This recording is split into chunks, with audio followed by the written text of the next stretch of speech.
Biblia inasema mtu hatoishi kwa mkate tu, bali kwa kila neno litokalo katika kinywa cha Mungu. Sasa inakuwaje kwamba wewe ukiwa umefunga muda wote unataka mkate, my dear?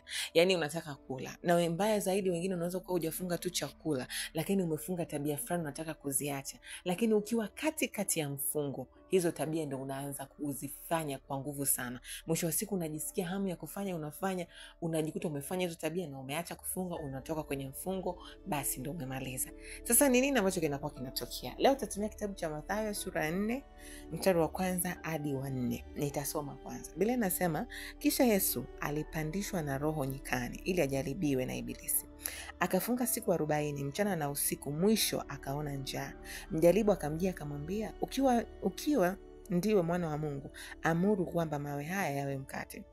Naye akajibu, imeandikwa, mtu hatoishi kwa mkate tu, ila kwa kila neno litokalo katika kinywa cha Mungu. Okay, tuishie tu hapo hapo. Kwamba Yesu alikuwa anafunga. Unaelewa? Alikuwa kwenye mfungo wake wa siku 40. Biblia inatuambia akafunga siku 40 mchana na usiku. Mfungo wake ulikuwa siku 40. Alifunga mchana na usiku. Alivyomaliza mfungo wake ndio akaona njaa. Biblia inasema mwisho akaona njaa. Sio mwanzo wa mfungo, sio katikati ya mfungo, mwishoni mwa mfungo ndipo ambapo Yesu akaona njaa. Sasa kwako wewe, kwa nini wewe mwanzoni mwa mfungo unaona njaa? Kwa nini wewe katikati ya mfungo unaona njaa? Na wakati sisi wote tunamtazamia Yesu, tunatakiwa tujifunze vitu kutoka kwa Yesu, kwa sababu anasema mimi ndimi njia na kweli na uzima, ukisoma kwenye Yohana 14 mstari wa 6. Hiyo kwako inaona wewe ni kitu cha kawaida. Na kuna watu wengi ambao mmejikatisha mifungo mingi sana. Unakuta Mungu amekwambia baba funga siku 5, funga siku ngapi? Lakini njaa binti, njaa kaka, njaa. Tena wengine unasema kabisa mimi mwanaume siwezi kufunga. Wewe, Yesu alikuwa ni mwanaume pia. Na wanaume ndio walikuwa wanaongoza kufunga sana kwenye Biblia. Mwanamke aliyekuwa anafunga sana ni Ana, Nabii Ana, ukisoma kwenye Luka sura ya 2 mstari wa 36. Lakini wanaume wengi sana, wakina Ezra, wakina Nehemia, unaona, wakina Daudi walikuwa nafunga. Sasa wewe unasema kwamba mwanaume siwezi kufunga. Hivi unazungumzia wanaume wa karne gani? Kwa sababu Biblia inasema kwamba hakuna jipya chini ya jua. Wewe ni mwanaume, Daudi alikuwa mwanaume. Mimi ni mwanamke, Ana alikuwa mwanamke. Mimi ni mwanamke, Esther alikuwa mwanamke. Sasa hakuna tofauti hapo. Okay fine, ngoja tuendelee. Ni nini ambacho sasa kinakufanya mpaka unaanza kuona njaa katikati ya mfungo? My dear, kitu cha kwanza ambacho kinakufanya uone njaa katikati ya mfungo ni kwamba umemzimisha Roho Mtakatifu. Mara nyingi sana fuatilia siku ambazo unakuwa unaona njaa sana kwenye mifungo yako. Ni siku ambazo unakuwa uko busy kiasi kwamba kama ni Biblia unakuwa hujashika, kuomba unakuwa hujaomba, na unakuta uko busy mfano na smartphone. Kwa watu ambao mnafanya kazi kupitia smartphone zenu, unajikuta uko busy. Kwa hiyo Roho Mtakatifu anashuka kwa sababu una consume vitu vya duniani sana kuliko vya Mungu. Kwa hiyo unakuta Roho Mtakatifu anazimia, hawezi tena kukusaidia na mwili wako unainuka. Ndio maana Biblia inasema, ukisoma kwenye Wagalatia 5 mstari wa 16, 17 inasema, enendeni kwa Roho wala hamtatimiza kamwe tamaa za mwili.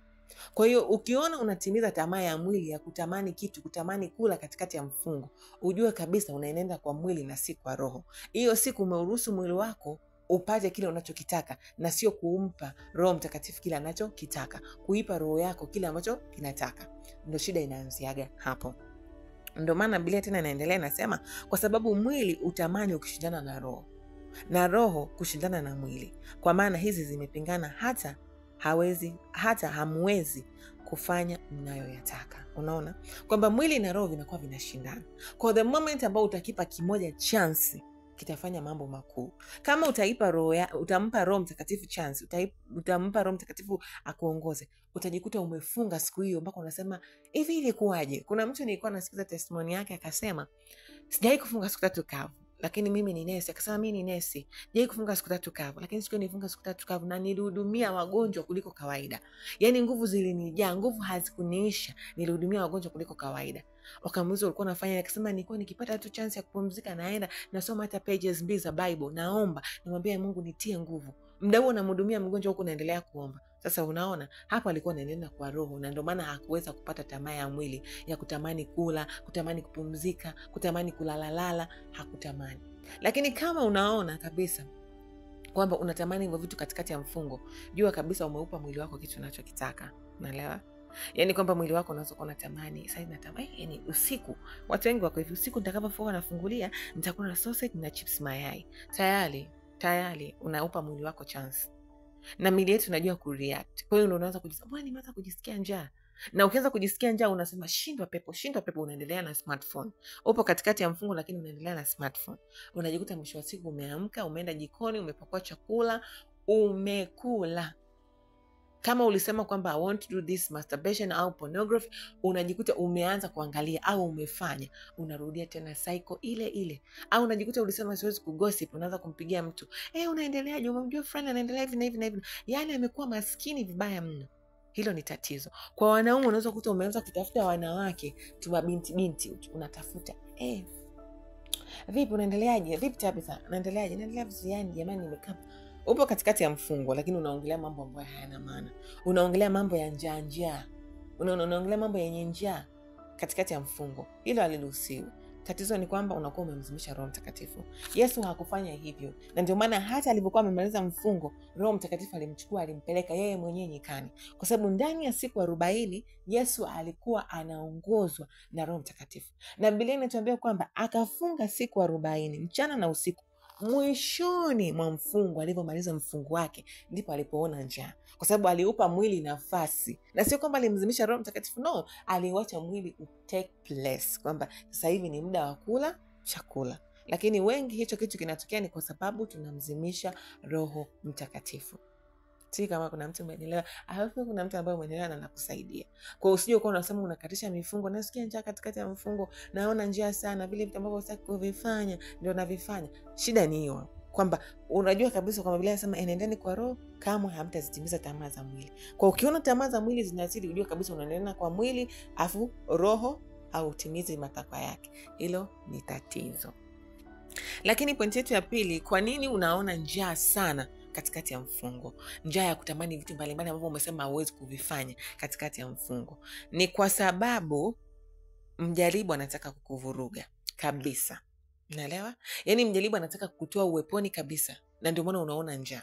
Yaani shetani anatafuta pointi ndogo sana kwenye maisha yako. Na anaweza kujua kabisa kwamba okay, labda ngoja nipitishe, kama ni mkaka anapitisha picha ya mdada ambaye unamcrush. Si ndio hivyo, unamcrush huyo dada. Akishapitisha hiyo picha ya mdada ambaye unampenda, unamtamani katikati ya mfungo wako, utaanza kutamani. Hiyo ni njaa, unaanza kutamani. Kwa hiyo ukianza kutamani, shetani anapata nafasi hapo hapo, anakwambia fanya. Mbona Mungu wa rehema? Kama kula we kula, kama kuzini we zini, kama kuangalia pornography fanya, kama kusema mtu sema, kama kutapeli we tapeli. Mbona Mungu anasamehe? Kwa unajikuta umefanya hicho kitu wakati haukutaka kukifanya. Hiyo inakuwa ni mbinu ya Ibilisi. Ibilisi anasubiri nafasi moja tu akuteketeze.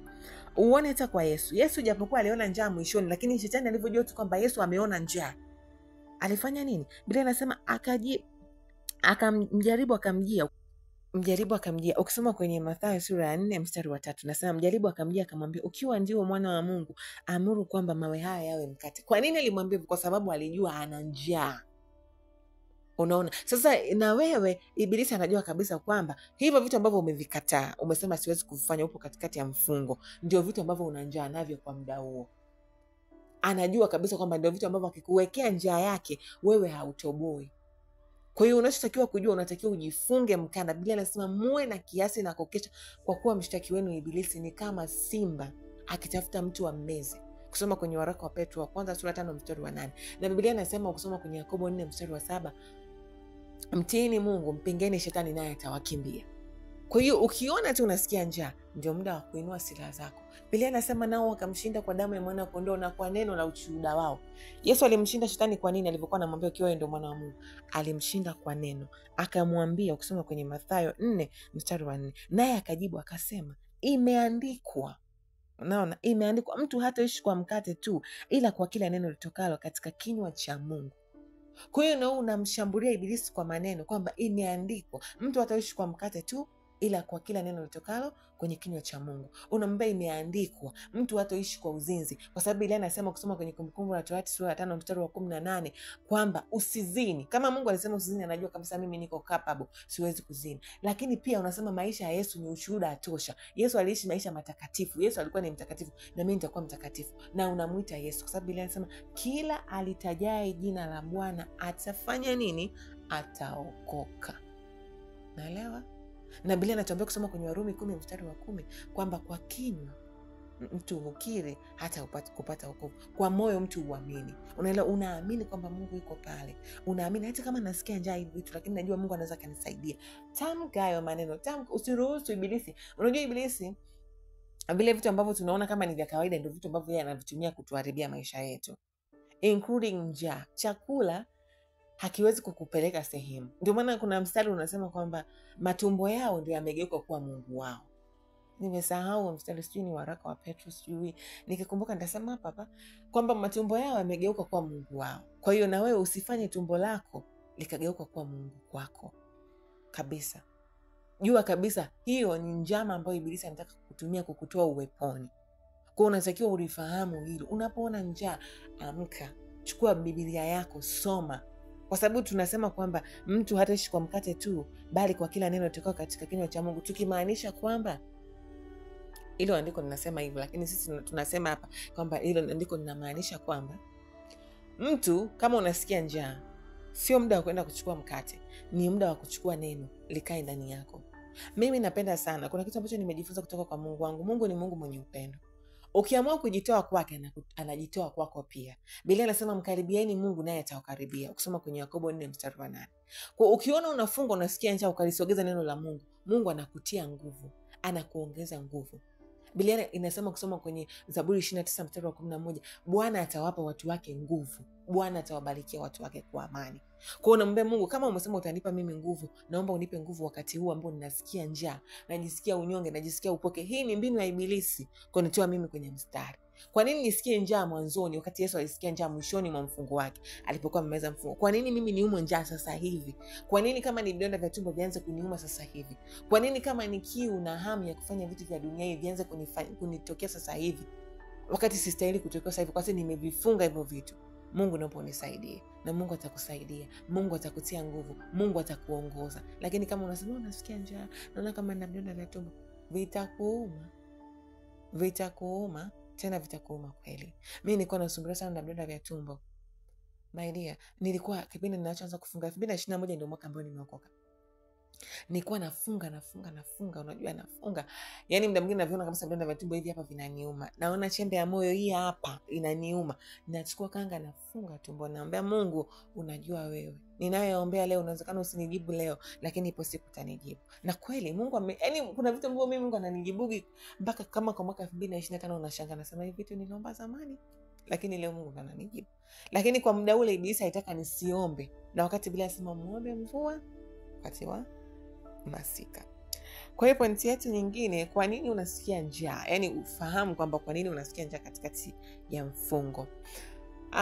Hii kwa kweli sio kwa watu wote, ila ni kwa wachache. Ni Roho Mtakatifu anakuwa ameruhusu au anakuruhusu ufungulie. Kwa sababu Biblia inasema kusoma kwenye Wagalatia 5 mstari wa 18, lakini mkiongozwa na Roho hampo chini ya sheria. Unaelewa? Anayemuongoza mtu ni Roho Mtakatifu. Na ndio maana tunamuona Yesu, Biblia inasema kusoma kwenye Mathayo sura ya 4 mstari wa 1. Inasema kisha Yesu alipandishwa na Roho nyikani ili ajaribiwe. Sio Yesu aliyejipandisha nyikani, ila ni Roho Mtakatifu ndiye aliyempandisha nyikani. Kwa sio muda wote ambao unatakiwa ufungwe na sheria, kwamba labda nimesema nitafunga siku 7 au siku ngapi. No, mruhusu Roho Mtakatifu, kwa sababu Biblia inasema lakini mkiongozwa na Roho hampo chini ya sheria. Wagalatia 5 mstari wa 18. Haupo tena ile chini ya ile sheria kwamba labda mpaka zifike siku 20. No, Roho Mtakatifu anaweza kukuongoza kwamba fungulia sasa hivi, kwa sababu Mungu tayari ameshakupa majibu yako. Tayari Mungu anza ibada ya shukrani sasa hivi. Usiendelee tena na mfungo, anza ibada ya shukrani. Kwa unaweza ukawa unaona njaa, kwa sababu njaa inatakiwa ionekane mwishoni mwa jambo. Kwa kama jambo hilo Roho Mtakatifu anaona limefika mwishoni, anaweza karuhusu wewe hapo upitie hiyo hali ya kuona njaa, kiu au hamu. Labda niseme njaa, hapa nazungumzia watu wa chakula, kwamba unaweza kuanza kuona njaa ya chakula, unatamani kula hivyo, muulize Roho Mtakatifu, kwa sababu Roho Mtakatifu sauti yake inakuwa ya upole sana sana, iko chini. Kwa hiyo unamuuliza Roho Mtakatifu kwamba Roho Mtakatifu, umesema naona kama nina hamu ya kufungulia. Je, ni wewe ambaye unasema? I remember one time mimi nilikuwa nimefunga, nisema nitafunga siku 7, nikawa niko siku ya nafikiri ya 4, na kipindi hicho nilikuwa nafunga sana mpaka nilipungua. Napendaga sana kusema hiki kitu, toka kilo 90 mpaka sijui kilo 40 na ngapi, sijui sasa na ngapi, nimeshasahau sasa hivi. Kwa hiyo kuna muda ambao Roho Mtakatifu alikuwa ananiruhusu nifungulie, kwa sababu vitu ambavyo nimeomba nakuta Mungu amenijibu. Labda nilikuwa namwambia rafiki yangu amepona, anaendelea vizuri, kwa hiyo nakuta Roho Mtakatifu ananiruhusu, sasa hivi fungulia, usimalize mpaka siku 7, kula, endelea na vitu vingine, endelea labda na ibada ya kusoma Bible, endelea labda na ibada ya kumshukuru Mungu. Kwa hiyo usifungwe sana na sheria, ila ongozwa na Roho Mtakatifu. Kwa sio mara zote ambazo tukisikia njaa it's all about the devil, it's all about kwamba tumemzimisha Roho Mtakatifu. Sometimes ni Roho Mtakatifu mwenyewe ambaye anakuwa ameruhusu hicho kitu. Tumemwona Yesu kwamba hapa alipandishwa nyikani. Aliyempandisha nyikani Yesu sio Yesu mwenyewe, ni Roho Mtakatifu, kwa sababu muda wa Yesu wa kufunga ulikuwa tayari umeshaisha. Na ndio maana Biblia inatuambia mwishoni akasikia njaa, mwishoni mwa siku 40 ambazo Roho Mtakatifu ndio alizopanga Yesu afunge. Pengine Yesu alitamani kufunga zaidi ya hapo, lakini kwa mwongozo wa Roho Mtakatifu zilikuwa ni siku 40. Na pointi yetu ya mwisho kwa siku ya leo, kwa nini unasikia njaa katikati ya mfungo? Ni kwa sababu Mungu anaweza kama ameruhusu ili akuone. Unaelewa? Biblia inasema kusoma kwenye kitabu cha Waamuzi sura ya 3. Tutarudi hapa kwenye Mathayo. Biblia inasema kusoma kwenye kitabu cha Waamuzi sura ya 3. Wana wa Israeli Mungu aliwaacha wakae tu na wenyeji wao ili awajaribu, aone kama watakimbilia wapi. Kwa sometimes Mungu anaweza karuhusu kabisa unajisikia njaa na unasoma Bible, unasoma neno kwamba mtu hataishi kwa mkate tu bali kwa kila neno. Biblia inasema Bwana umjaribu mwenye haki. Mungu anaweza karuhusu njaa ikakuma mpaka ukajikunja. Unasema hiki ni nini? Mbona Bible nimesoma? Mbona Bible imenikorea sana neno la Mungu, lakini mbona tumbo linafurukuta? Mungu anataka kuone, je, utoishi kwa mkate tu bali kwa neno lake? Je, ni kweli unachokisema? So ukiona hali kama hiyo, unaona unasikia njaa, ingia kwenye maombi. Mwambie Mungu, naomba niombe muda mrefu. Mwambie Mungu nataka kusema na wewe. Mimi nishawaambiaga hapa kwenye YouTube channel yetu kwamba sometimes tunamwomba Mungu appointment. Naelewa kuna vitu ambavyo havi make sense, lakini ni hivyo kwamba Mungu yuko karibu yetu kila siku. Ndio, yuko karibu yetu kila siku. Lakini sometimes usifanye mahusiano yako na Mungu yakawa yako boring. Yaani Mungu, I don't know, si nielezee kwa kivipi. Mwingine anaweza sielewa kaniambia no, huwezi kumwomba Mungu appointment kwa sababu Mungu yuko karibu. Mungu yuko karibu yangu, hata sasa hivi hapa Mungu yuko karibu yangu. Lakini Mungu ni mtu special kwangu ambaye hafananishwi na mtu yeyote. So sometimes namuomba Mungu kama Mungu, leo mimi naomba nikae tu na wewe. Yaani iwe tu kama date. Kwa sababu unajua siku zote tunakuwa kama date, lakini leo ni date kati yangu mimi na wewe. Kwa hiyo ukiona vitu kama hivyo, unaweza kufanya date na Mungu. Mungu akitupa kibali na nafasi, nitaanza kuwarekodia video vya notebook yangu. Mwaka 2023 nilikuwa na tabia ya kwenda dates na Mungu. Na ilinisaidia sana. Yaani ilinisaidia sana sana, especially kwenye mifungo. Nikiwa naona tu njaa, niambia Mungu, na sasa hivi naomba niende dates na wewe. Tunaenda date. Tunasoma mimi na wewe kitabu cha Kumbukumbu la Torati. Sana nilikuwa napenda sana kitabu cha Kutoka. Na kwenda tunasoma kitabu cha Kutoka. Na kuna siku nilisoma kitabu cha Kutoka ndani ya siku 2 tu kilikuwa kimeisha. Na nilipata vitu vingi sana ambavyo nilikuwa hata sivifahamu. Kwa hiyo ni vizuri sana ukiona kama hivyo, amini kwamba Mungu anakujaribu na usidondokee kwenye majaribu hayo. Unatakiwa umpe Mungu utukufu. Unatakiwa umfanye Mungu ajivunie wewe. Naelewa, Mungu ajivunie wewe kuliko kawaida.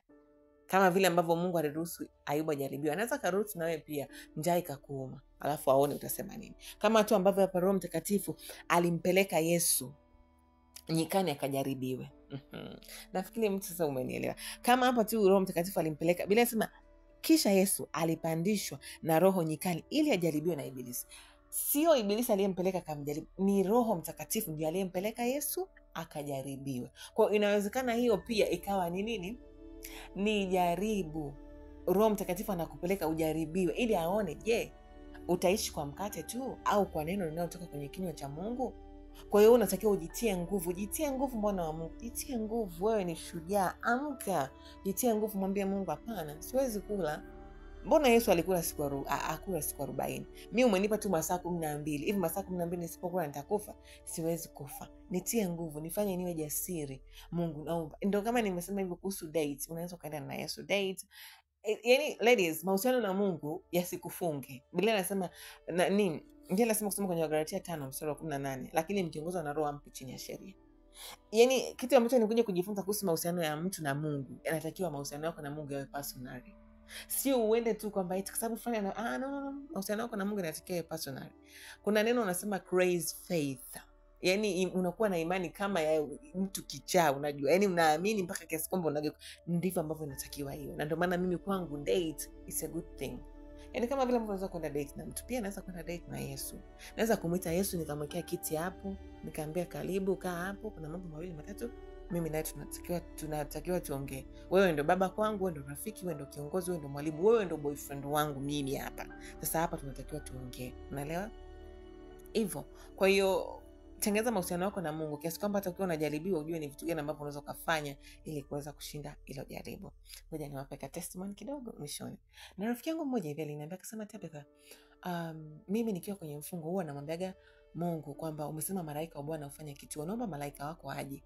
Anasema anakaa namsubiri malaika. Nikamwambia unasemaje? Akaambia nakaa namsubiri malaika. Nikamwambia malaika anakuja. Akaniambia malaika anakuja. Sometimes anakuja, sometimes aje, lakini kuna ishara kabisa zinaonyesha kwamba malaika alikuwa eneo hilo. So unaona ni vitu ambavyo kwa hali ya kawaida hauwezi kuvielewa. Wala hauwezi kumuelewa mtu kama huyu. Unaweza kumwona huyu ni mwenda wazimu malaika huyo vipi? Lakini Biblia inasema kwamba malaika wa Bwana hufanya kituo, ukisoma kwenye Zaburi 34:7, kwamba malaika wa Bwana hufanya kituo. Kwa hiyo anamwambia malaika, kituo chako ni hapa kwangu.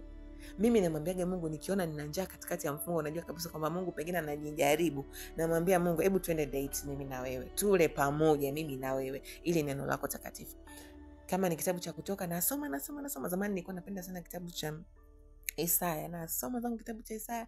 Nasoma. Mpaka kuna kipindi nilikuwa nasikia njaa sana katikati ya mfungo pia. Nikamwambia Mungu naomba nifundishe kitabu cha Matendo. Kwa hiyo kwa matendo mpaka nikaja nikakielewa. Kwa hiyo ni hayo tu. Kama unasikia njaa katikati ya mfungo unatakiwa uelewe mambo kama hayo mawili matatu ili asikuchanganye, ili usije ukafungulia, ili usije ukamwacha Mungu katikati ya mfungo, ili usije ukapoteza lengo katikati ya mfungo. Jina langu naitwa Tabitha, nawapenda sana. Mungu awabariki na kuwalinda. Amina.